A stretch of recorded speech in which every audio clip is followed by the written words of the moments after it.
ton añi de Yo Sahin Telerun kawa belo dir ware megarang majuge jongror Yo bole la tene la bukulo dir Kume kurajera le ulijile Longa tinga nyike pangor Telerun kawa belo dir ware megarang majuge jongror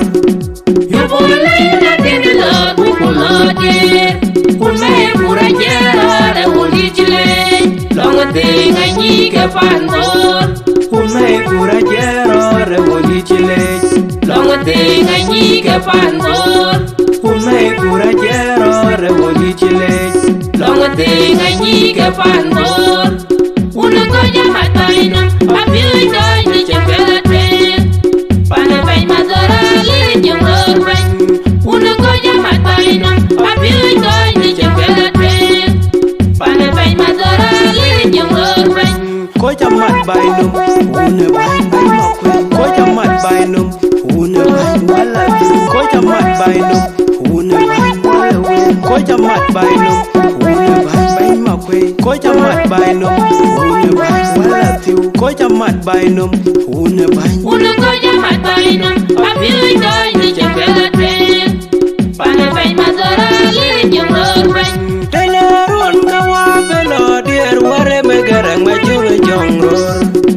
Yo bole la tene la bukulo dir Kume kurajera le ulijile Longa tinga nyike pangor Telerun kawa belo dir ware megarang majuge jongror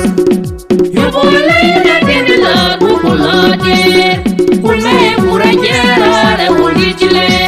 Longa tinga nyike pangor Kume kurajera le ulijile Longa tinga nyike pangor Kume kurajera le ulijile Longa tinga nyike pangor Una koja mataina Papi doi ni chepela tren Pane pai mazora le jongor bai Una koja mataina Papi doi ni chepela tren